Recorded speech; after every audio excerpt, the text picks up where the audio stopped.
All right. So guys, we're rolling now. I want to say thanks to you guys for joining me on here while we are live and recording, and thanks for being a part of this series. I didn't tell you guys much. I just grabbed you and told you to jump online and talk some with me, but there's about 80 different countries worth of coaches and players that have been logging into this clinic series for the last couple of weeks. So I think you got a pretty diverse audience, kids playing youth level all the way to professional players, maybe not quite as good as the three of you were or are, or, you know, or think we are, right? But I sincerely, personally thank you guys for being on. And Duško, I haven't gotten a chance to hang out with you in person yet, but unfortunately, I think with your relationship with these other two guys, you're probably going to have to deal with me at some point. What relationship? But we've got Duško is currently in Belgrade right now. Sinan's in Istanbul, and Yegor's up in Minsk. So thanks for joining us. And fellas, this is obviously a sort of international players panel. You guys all have incredible decorated careers. We don't have the time to go into your bios and accolades individually, because I don't think I'd ever get off the first person before we got to the second. But I wanted to hang out today, talk some basketball, share a little bit with the international community. And so what I thought was that we could start just with some basic what you're up to, you know, talk a little bit about your playing experience. Most of the coaches on here know who the three of you are, but in the event that somebody doesn't, maybe you could talk a little bit about your playing experience, and then maybe just bring us up to speed where you're at now and what you're doing. So Sinan, I'm gonna pick on you to start us off first, man. All right, as the only active player here still, I could start off. That's okay. My name is Sinan Güler. I've been playing professionally for about 15 years now. Went to school in the United States in two different locations, Salt Lake Community College and Carroll College. And since then, I played in 5 different teams in Istanbul that eventually, not on my time on all of them, but eventually won a European Cup in basketball. And I've been a part of one European Cup myself, won the Euro Cup with Galatasaray Live Hospital back then, and young gentleman, handsome gentleman in the past, one way or another. And now I'm at the same time I'm running my own basketball camps named Güler Legacy. We try to make it a social entrepreneurship in a sense, and we invite while a lot of kids join by paying to the camps, we invite at least 30 to 40% of the players from neighboring countries, from Turkey, in different cities where the opportunities of basketball are very limited, and we try to teach the fundamentals of basketball through the eyes of my father, my brother, and myself. So that's basically what we are up to in terms of basketball currently. Awesome. Duško, I'm gonna let you go next, man.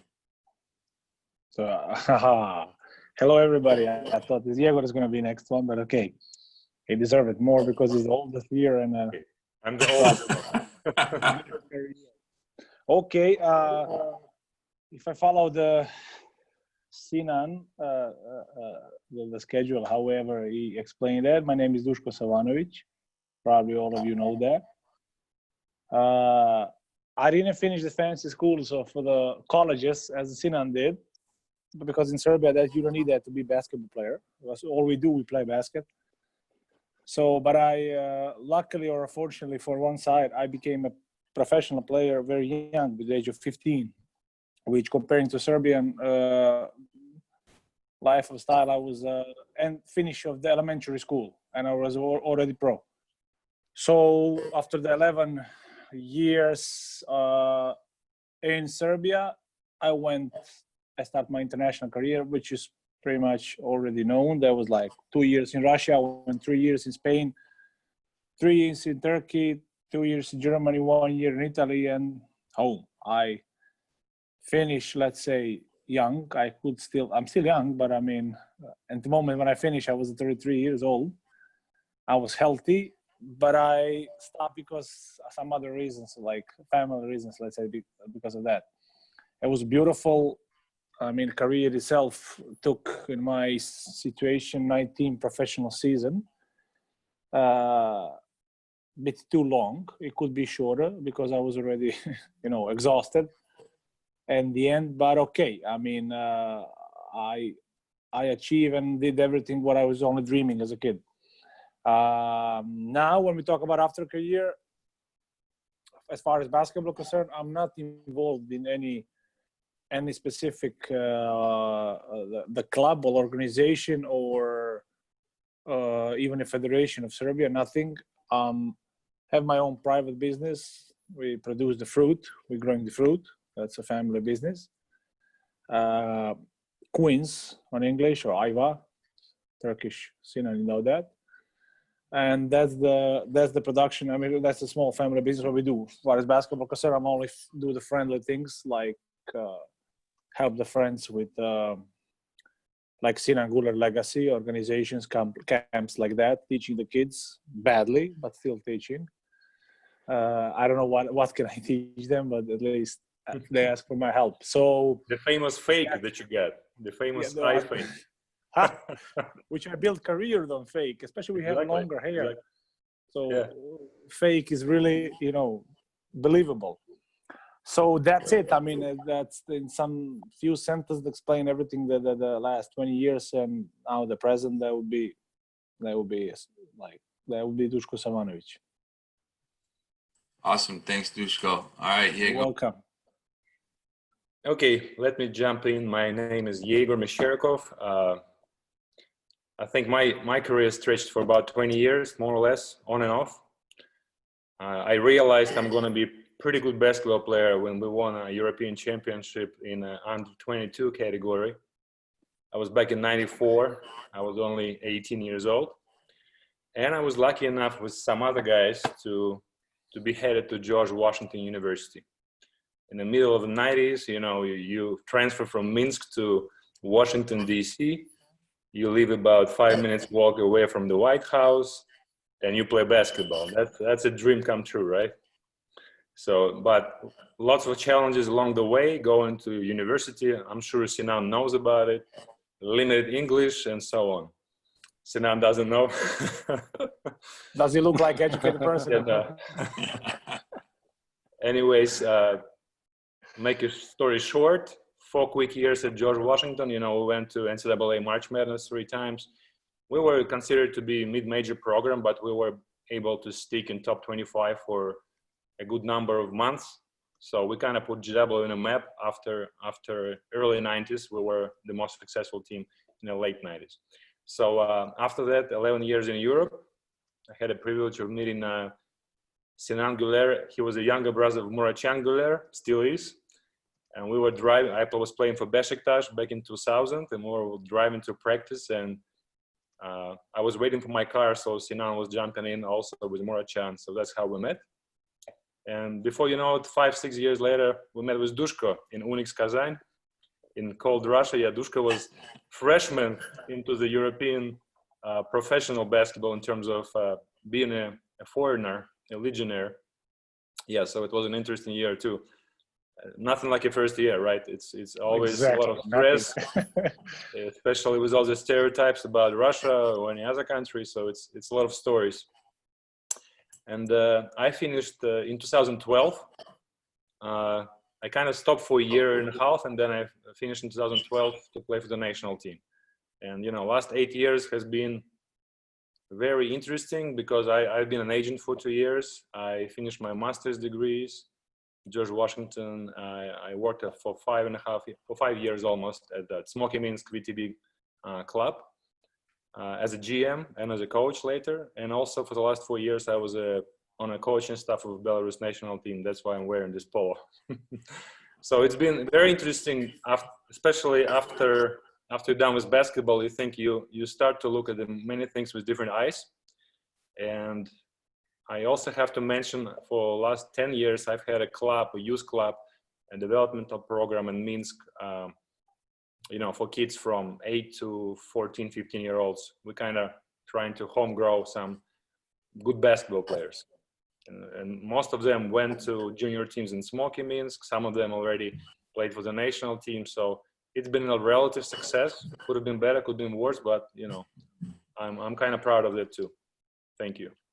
You should be, man. It's awesome stuff. I appreciate you guys. So man, this is a lot of fun for me to be able. I'm like the odd man out. We have this children's program called Sesame Street in the States, and they have one of their little taxes. One of these things just doesn't belong, and the kids have to they would point at the American here. They'd be like, "Get that guy out of there, man." I would have been setting screens for you, Don't belong. waving the towel on the sideline like Patty Mills did when he came to the Spurs early on. Well, listen, I want to. There's a lot of unique things about you guys collectively and to the individual. And it's funny, already on the Q&A, we have somebody, Dushko, that popped up and talked about how you can get a shot off whenever you want. So, I mean, Sinan, I'm thinking you and Yegor probably need to start integrating Dushko into your camps, man. Just give him his own station and he can teach creating space and knock down jumpers. Chris, I invited him over for this summer and a pandemic started. So imagine the bad luck he brings to any type of business. That's the only, that's the only thing that can guard Dushko is a pandemic, man. That was it. Exactly. That's it. That's the only thing that's it. So he's going to figure out how to score on that too, man. He's going to put the pandemic away for us. Yes. Hey, so Nice. I want to ask you guys, you collectively represent a really unique generation in basketball. I don't think it was ever quite like it was prior to you guys when you were starting your careers, and the time that you played, I think, is extremely unique. And I don't know if it'll ever be just like that again. And I think that has to do with a lot of the cultural variables, context, things that have happened in Europe, obviously, in the last 20, 30, 40 years even. But what the next question I wanted to pose to you guys, and I'll go back in reverse order. So Yegor, I'll put you up first, is we have a lot of coaches that are going to watch this session. And for the coaches out there, can you guys talk briefly about maybe a coach, or it could be two coaches, but that significantly, impacted you? And maybe talk a little bit about why, because we're all representing different coaching styles. We've all played for, this guy and everybody in between. But maybe you guys could address a coach or two that you've played for that significantly impacted you, and why. What about their style, their effectiveness was meaningful for you? And Yegor, I'll let you go first, and we'll finish with Sinan on this one. Sure. Thank you, Chris. I was looking back at my career, and every 2 or 3 years there was some good success, like winning the second league in Italy. It might sound a little bit domestic, second league, but still it was a big, interesting league back in the 99-2000. And the coach was Italian Luca Dal Monte. He used to coach he was assistant at the Italian national team, and he's from Bologna. He was really influenced by Messina. And I remember the first day he put the preseason ranking on a locker room door and said, we're ranked number 12 out of 16 teams or something. He was a great motivator.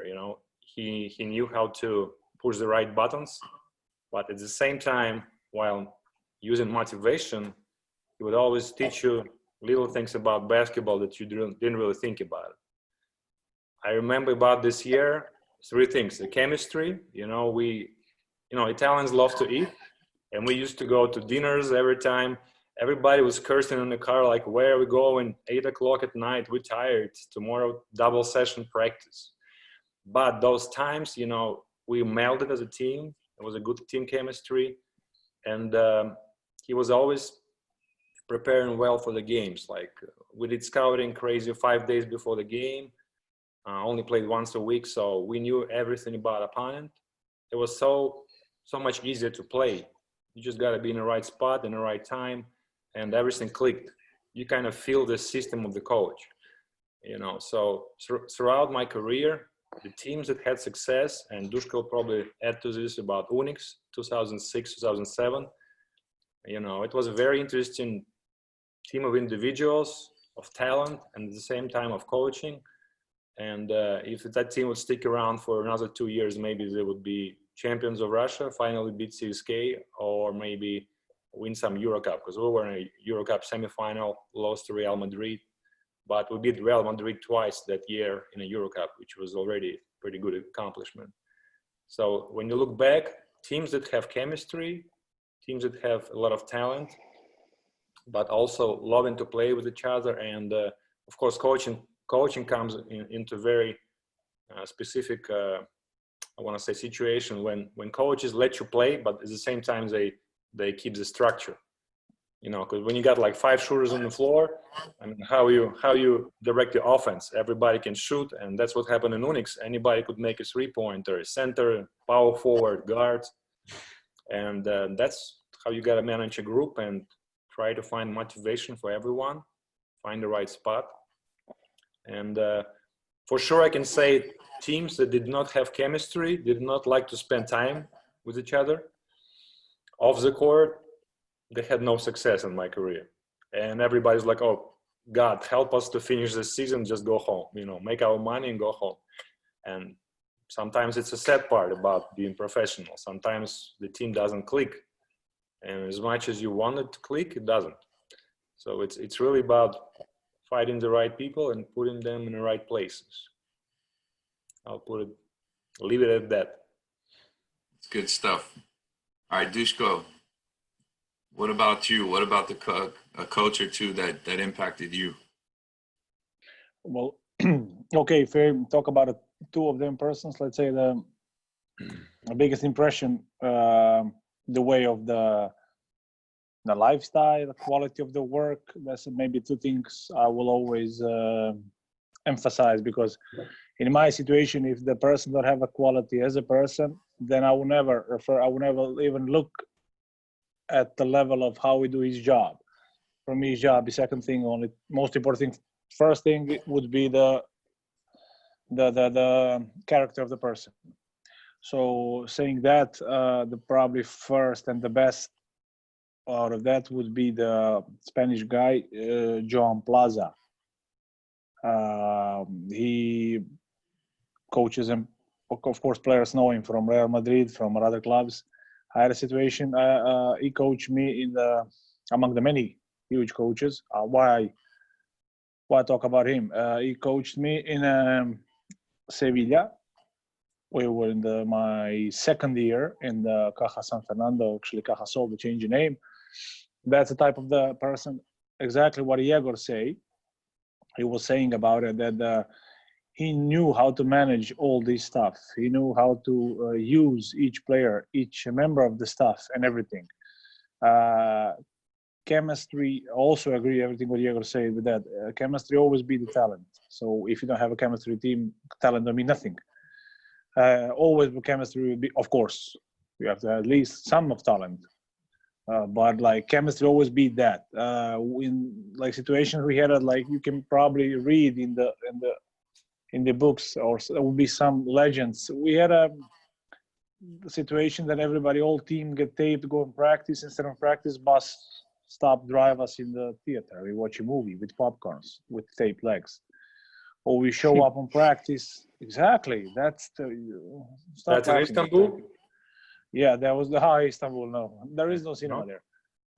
So that was in Sevilla. So we went like in Madrid. Instead of the day of we play semi-final against Real Madrid, instead of the morning practice, we go in the park, we walk, we drink a beer.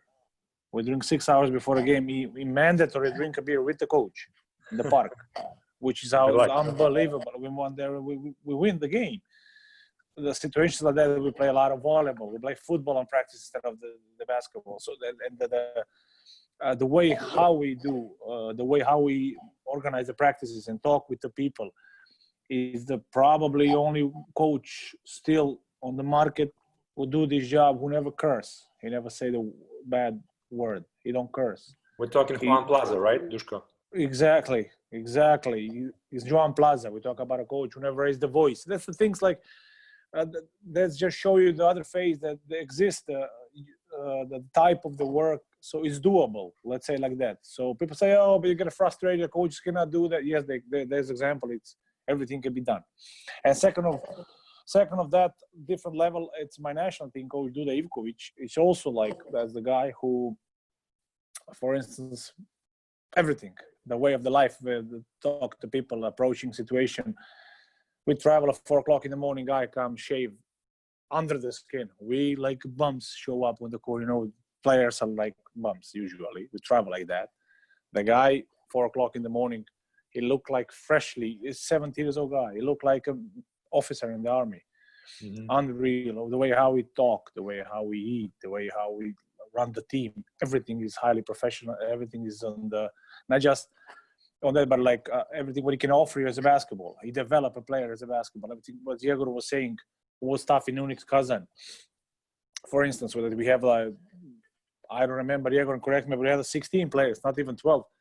That big roster, that in roster like that. The 16th player, people know him.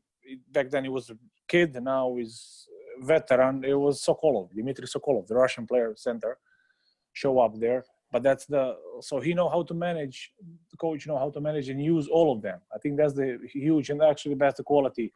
Keep the chemistry, but know how to use all components you have. So about that topic, that's the two coaches I would emphasize, and there's the huge impact beside these two guys talking. Me, the biggest impact in my career. Awesome, man. All right, Sinan. As far as basketball goes, I think that especially my college coach at Carroll, Gary Turcotte, he taught me a lot, not only for basketball, but in terms of confidence that I should have in general, and also his certain subtle teachings, subtle sayings, really tattooed on all of our heads as players. I think that's like his impact on me was bigger than any other coach I had in the professional career as far as my character goes. That's how I feel about it. And as far as during the professional career, I've been fortunate enough to play with some of the, again, similar to these my friends here. I had a chance to play with some of the top level coaches in Europe, and working with Obradovic was definitely a difficult adventure in a sense. But again, I learned a lot from him in terms of the ambition that he has, the love that he has for the game, and the respect that he shows that to the players, not really on the game, during the game, but off the court and during practices. It has been unbelievable to see. But I think that for me, the best personal relationship that I've created throughout basketball has been with Ataman on the court. And the main reason is that, similar to what we all went through in our careers, he let me find the player that I am, and he let me excel within the system that he tried to build in his teams. And I think that I've managed to learn a lot from his style of basketball. Sometimes it might seem a little bit old-fashioned to current basketball style, but at the same time, he's the type of coach that likes to bring talented players together and let them figure out what the system needs to win in order to win.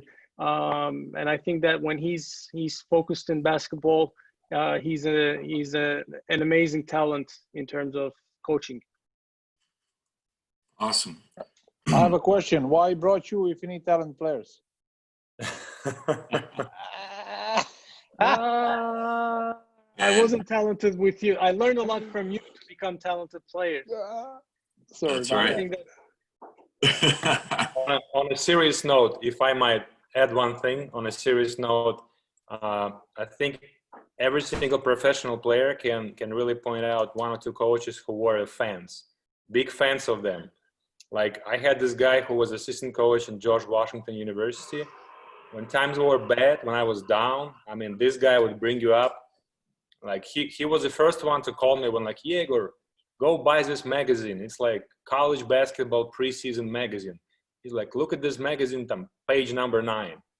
It's preseason All-American team. There's Vince Carter, Antoine Jamison, others, and there's your name, man. You deserve it. You know, this guy would just make your day and your life. And to this day, like, we talk to each other, and it's unbelievable. Need I those never had guys. like that, but good. Yeah.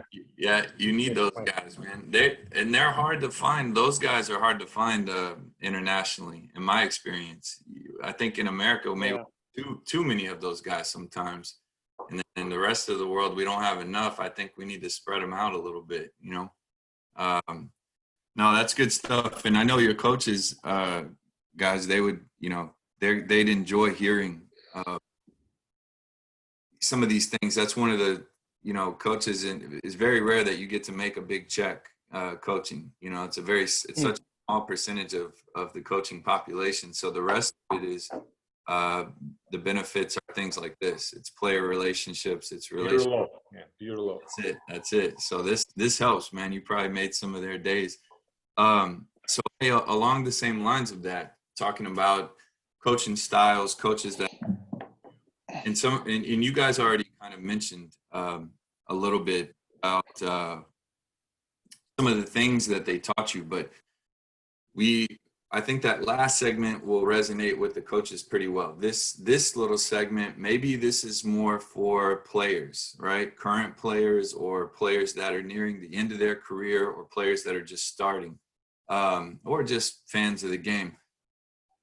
In terms of some of those lessons that you guys had learned from your coaches, from your experiences on your team, what would you say maybe are the most significant lesson or lessons that you're like currently applying in your life? And I know you guys are fathers and you've got families and everybody's, you know, trying to sustain a professional career, if it be like Duško was saying, in a private business, or if it's still through basketball or whatever it is. But what lessons could you say you really kind of affect, like you learned them in basketball, but they kind of affected you in life, and that you've been able to apply now after you're done playing? So maybe some of the players, guys, that you guys know how we were when we were playing, a little bit stubborn sometimes, not always listening, not always understanding what everything was going on, but maybe that would you know, guide them a little bit on some of the things that's being put in front of them.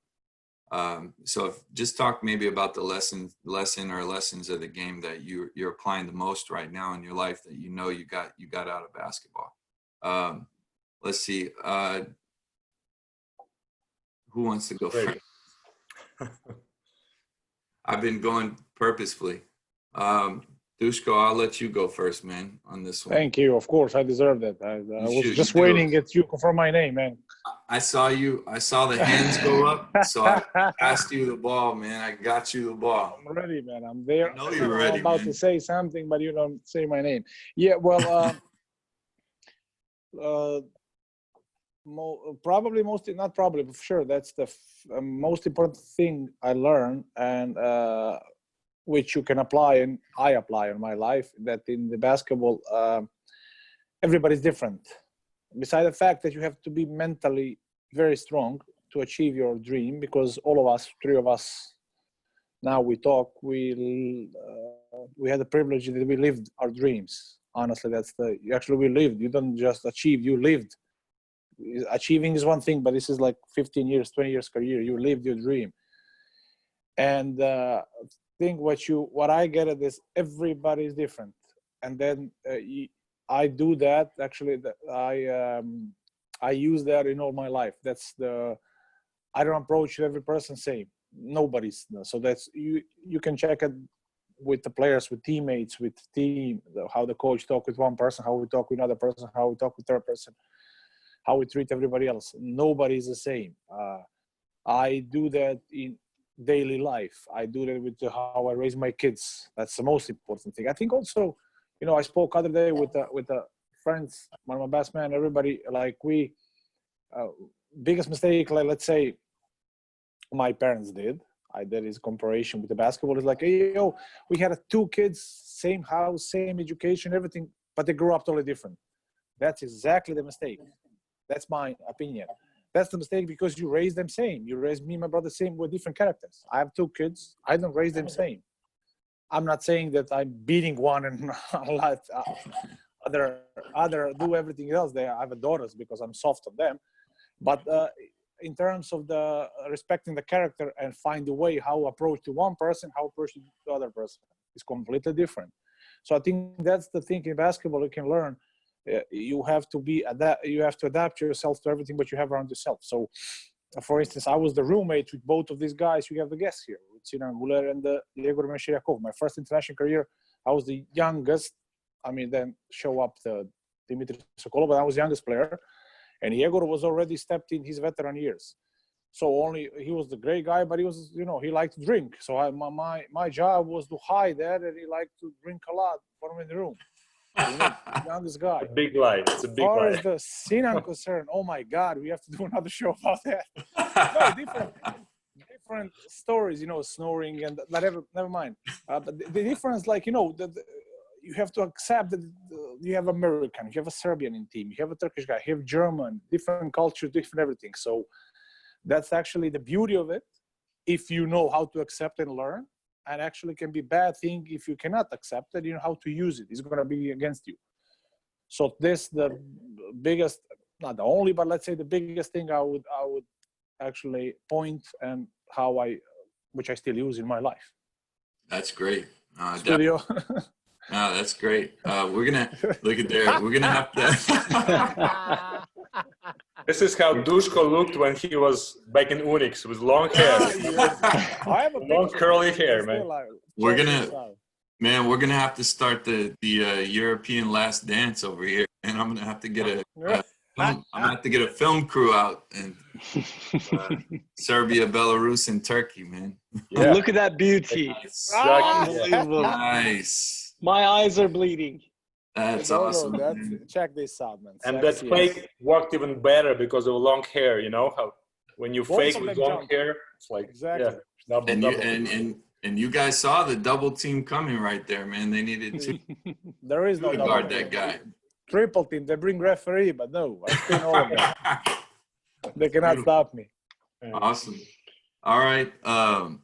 So Sinan, I'll let you jump in next, man. Lessons through the game. I think that, from my career throughout, from college and up until now, I try to be sponge with all the people around me. Even now I'm a veteran, I can learn a lot of stuff from the younger kids. When I was younger, I tried to learn from everybody, not only from the guys that are in my position, but from everybody on the team or anybody that I was watching. I was looking at it with a learning eye. Now when we try to influence kids in a different way at this point of our lives, that's one thing that I'm trying to teach. Like in our drills, we try to show players that, show them the moves of the players so that they can imitate some of the stuff. And we know that in order to build the habits that the great players are doing, they need to practice on it. But at the same time, it's just the curiosity and the ambition to learn and ambition to better yourself every day is definitely a key in my life, and I think that's something that the kids can get something out of. Awesome, good stuff. All right, Yegor, you're up, man. I don't know if you want to take this time to address your drinking problem or if you just want to answer. Yeah, I mean, Duško is a big joker. We know this. And he knew this joke gonna work, because about Belarusians and Russians, you can always joke about vodka or something, right? And the Bears, it's always gonna work. No, actually, we're good roommates, and I just remember that Duško was drinking his coffee very slowly and like for 20 minutes, and I would drink my cappuccino or whatever in 5 minutes, and he's like, "You're Russian. You're Russian all the time." That's the biggest lesson from Duško. Yeah, don't take your time. Take your time.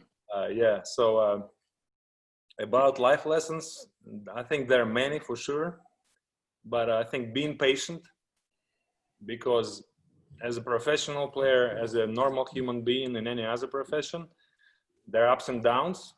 There are white lines and black lines like zebra, and with all the injuries when you have to deal, with different coaches, even losing 2-3 games and then winning, and you always got to be in balance. And I think this was, after professional career, it prepares you for normal life, because you know, I told you I've been a GM of the club, coach of a national team. Now things a little bit different. I'm kind of trying to regroup myself, get ready for the next challenge. Just like in any other career, in any other profession, you always have to be, you know, on top of things, try to be bright and educate yourself. I think what Sinan was talking is a hunger to know more than others, to be curious about things. You know, at George Washington, we had a team of 11 foreign guys and only 4 Americans. You know, for the college team in the US, have 11 foreigners is crazy. But we managed to be successful. And coming back to Europe, many other teams were also successful because, like we said, the chemistry. But coming back to the question that you posed, Chris, patience and perseverance. I think this is the keys that you're gonna have to use in real life. I mean, nothing is granted. I mean, you want to be a champion, great. Thousands of other people want to be a champion too. What are you doing extra?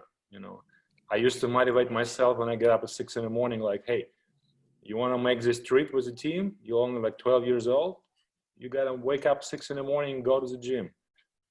As cold as it was in Belarus back in the 90s or 80s when I was growing up, you know, you have to make extra motivations and do something extra if you expect in the future to get something extra out of basketball. And I'm sure everyone will say, when you're growing up and you make, you know, under 14, under 16 team, you look around and there are guys more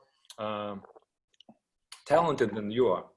There are guys who are taller, faster, jump higher, but somehow along the way, they cannot make a long way. You know, a year or 2 years, they fell apart. And I mean, for me, patience and perseverance, I mean, this is the keys that I take from basketball for sure. Besides my friends, I can finally see Dushko and Sinan. And I've seen Sinan just in January, right? Months ago, yes. Yeah, before pandemic. But Dushko, I haven't seen you in forever, man. This is a good gift, and I hope we continue to talk. Oh, yes. I'm gonna make sure of it, man. I have to play a role. I have to bring something to the table in this group of all-stars. So maybe I'm just gonna be the guy that nudges you guys and says, "Hey, where are we doing a camp? Where are we meeting? Is it Belgrade? Is it Istanbul? Is it Minsk? You know." But this is great stuff, and I mean, you guys talk about these things, and that's what makes the game so great, isn't it? I mean, it's Yes. the world. Best game in the world, and then you get to learn all these things, and then it makes you better as a man, as a person, and you know, pass it along. You know, it's incredible stuff. So we're winding down. We probably got, I don't know, 10, 12, 15 minutes. We can go a little bit long, no problem, you guys. I want to get a kind of a fun question in with you about the game itself. And you guys, it really is incredible. I don't want to go this session without saying it one more time. The longevity that each of you have had in your careers, it's hard enough to play at the level that you guys have played at, but then to do it as long as you did and to be relevant and to be effective, it's crazy. I mean, you guys are incredible guys, but incredible players. Sinan's going to say he's still an incredible player, but you know, what I want to ask, Spoil me. I will, man. I will. I don't want you guarding me. I know that. I will. The question is about how the game has evolved itself.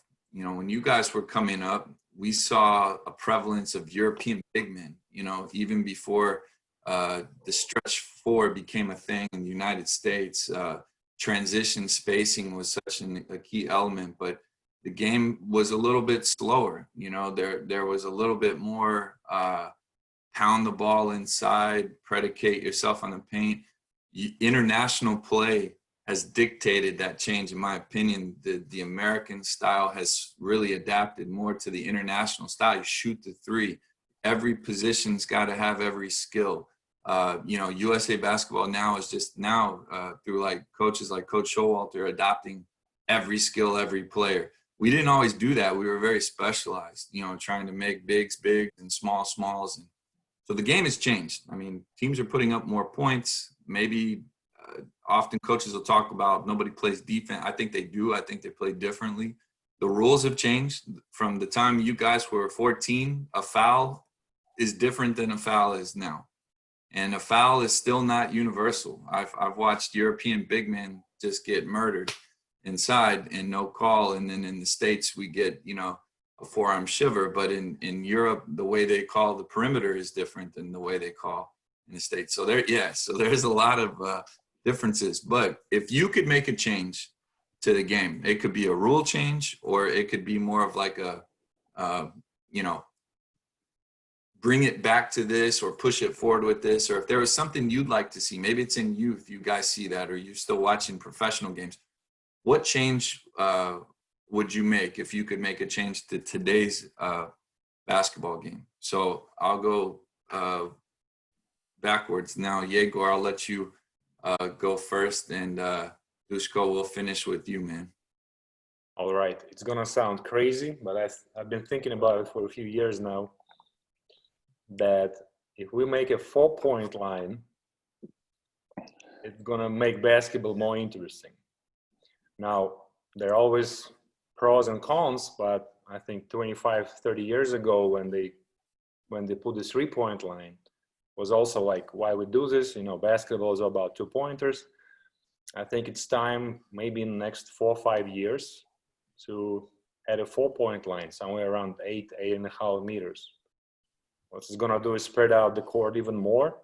More shooters will appear. And the game might be more interesting also because in the end of the games, you know, if you got to catch 10-point difference, you can do it in 30 seconds. Well, Sinan is still struggling with 2 points, man. I'll go for the layup. Doesn't matter. He got a drive. He got a drive. I'll wait for you guys to spread out, and I'll just go penetrate for the layup. That's I know right. that not many players can block it, so. So Yegor would add the 4-point line. There's talks about that over here as well, adding a you know, a distance shot worth more. So it would definitely. So Sinan, what do you got, man? I don't know. Maybe because I'm still playing, I haven't really thought about the changes. When you were asking the question, I just remembered just only 10 years ago, when I think it was the last time that it was like that, when we played against Duško in 2010 World Championship. The court was different, the lane was different with the free throw line and the line. For instance, the rules were different. Yeah, you cheat us. Yeah, something like that. Yeah, talk about that later. No, we're not going to talk about that because you remember that, huh? Out of bounds, right? Yeah, exactly. Yeah, it was different. You know, the rules was different. When you step back in 2010, when you step out of bounds, you can lay up. If you play for Turkish national team, when you play for Serbian team, you can. I was Duško, if I was the one that if I was the one that shooting the layup, maybe you can talk crap about me. I was on the bench. I was at that game, man. I was at that game. Yeah, that was. Imagine how the game changed in 10 years, and imagine how analytics and stats became more important, especially on the NBA side. And I think that I haven't really thought about what should be changed or what can be an addition to the game, but I think we should look for certain nostalgia in the game to, you know, create the benefits, create an opportunity to teach what we learned from, in a sense. The 4-point is quite exciting. You know, we see from the Big 3 tournaments that there's an extra spot on the court that you can take a shot from. It's quite entertaining. And at the same time, I think that we have to see what's going on with the game to adapt to it. And I think that European basketball is getting closer to NBA in many senses. But I like it the way it is right now. I do too, man. Duško, what do you think? Nice.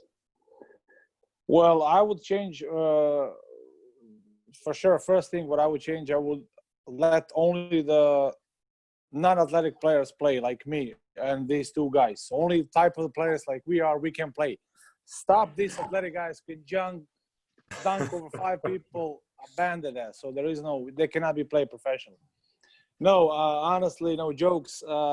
It's tough to, as the Sinan and Yegor say also, there's maybe some small things, but it's already tough. The market decided the way of the game. You know, game itself change and speed up because of the fact that the people want to see more. It's much more money involved. It's already a huge international thing. You know, when you check out the basketball, what was basketball 30, 40 years ago, and what is now. My sister is saying, yeah, nice. And then what is representing now? How much money is involved? That dictate everything. So.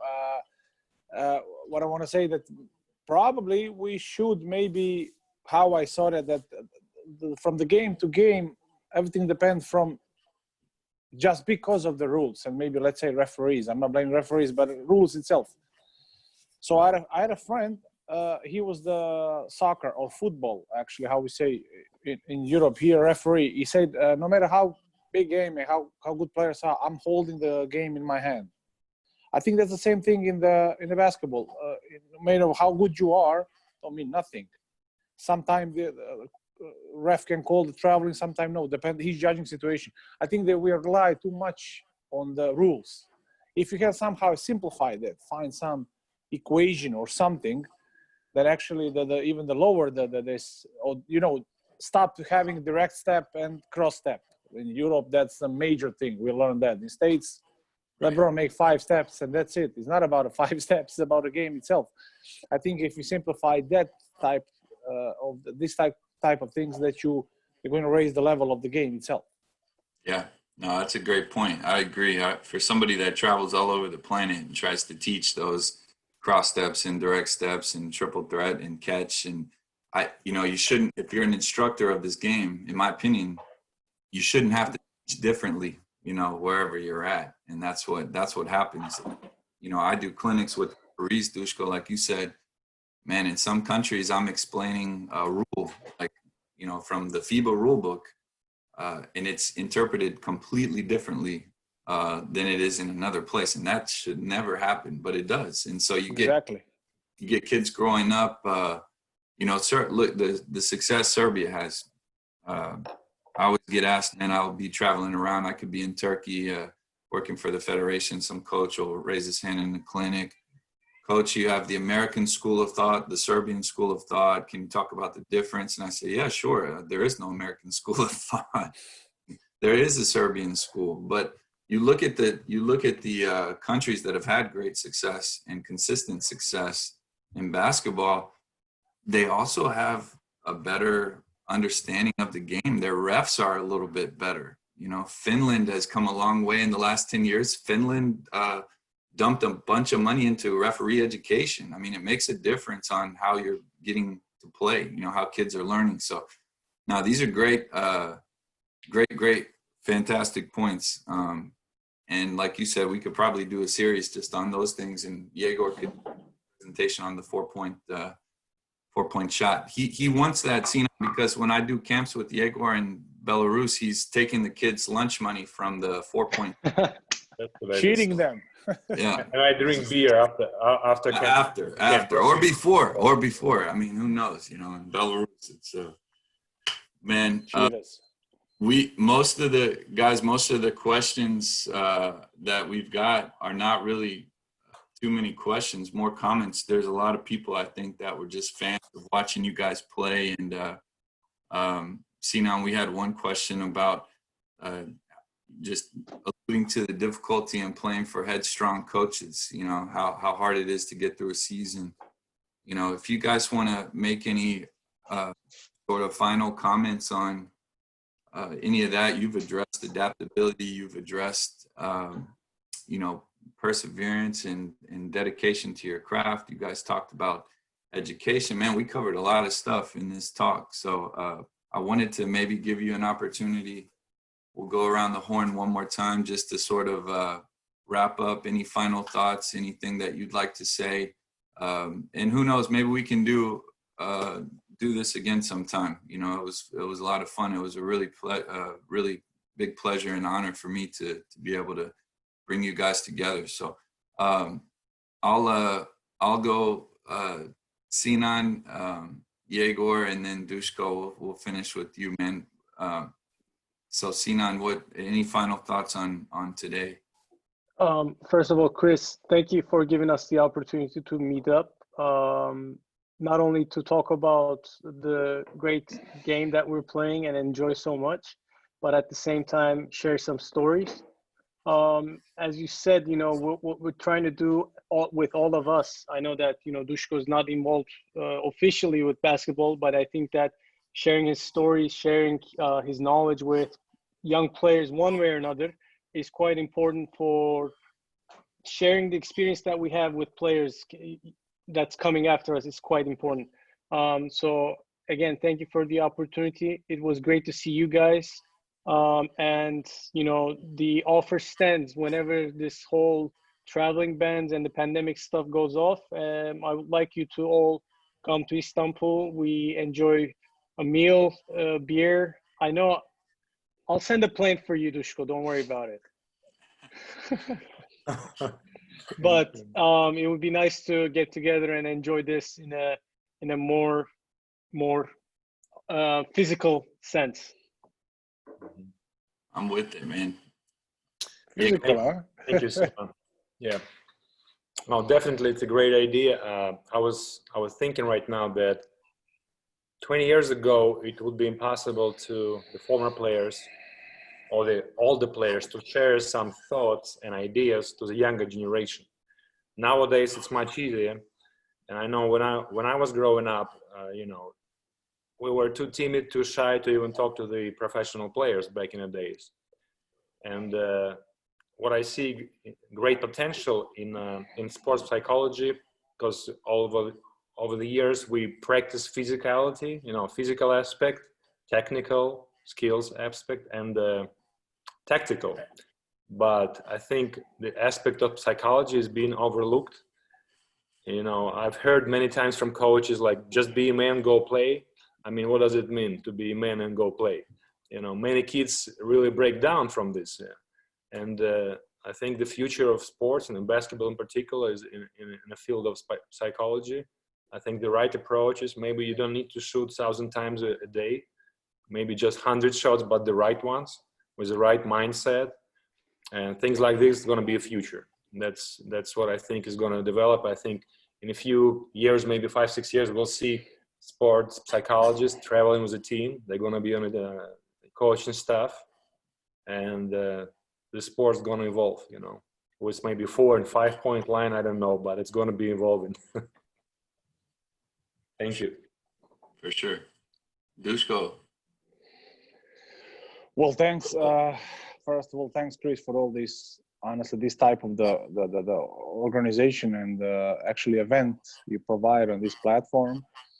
Although I still didn't get a check for this, I was checking by the bank. You promised me get paid, but it's coming. It's I on still the way. didn't get nothing. But It's on anyway, the we'll way. talk about it later. There's a plane to Istanbul. It's signed by Sinan Güler at the bottom.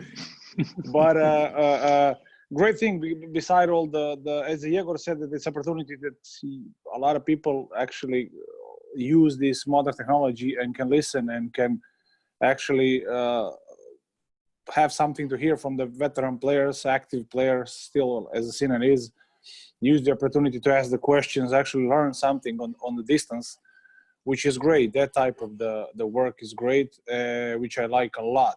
Second of all, I didn't see, Sinan, yes, I see too much, but in this case, Yegor, last time I saw both of them, they had a hair. Now they don't. That's a huge difference, man. That's how. When you met me, I did not have hair. But yeah, Great lies, man. Both of them lost lost the hair. But honestly, the situation experience which people can share. You had examples of the Yegor as a East culture of everything. What he learned when he started to play basketball, it was like he changed 6 different countries. He come from Soviet Union guy. People say Belarusian, he's Soviet Union guy. A guy who changed a school from the Sabonis type of style, Russian, Belarusian divided, so he learned many things. Sinan is a Turkish way of that, of the people, the huge impact on Turkish basketball had through Americans and everything, plus both of them educate themselves in the States, and me as a Serbian, something between. So that's a great experience. The people can get, like, we share all the knowledge and everything what we have here, you know, in the live. So the biggest beauty of all this is exactly that. So unfortunately, we can talk about it like 6 hours, but Yeah. you know, that depend of the other people. Awesome. Well, fellas, I can't thank you enough, man. I feel so fortunate to have gotten to spend time with Yegor and Sinan and Dushko. I'm hoping, man, and praying I get a chance to come have some slow coffee and maybe a quick beer with you. You know, great. You know, maybe these other guys will join us. But you said it, man. I mean, what other place could there be an American, a Serbian, a Turkish, and a Belarusian guy hanging out and have so much in common? Because In jail, maybe. yeah, maybe in jail. Maybe that sound like a joke. Jail story, man. That sounds like a scary joke. A scary joke, man. Well, Normal thing. hopefully it's not a Texas jail. I heard they're just the Turkish ones, man. But no, listen, you guys are incredible. You know, as we sign off, I in saying thank you again.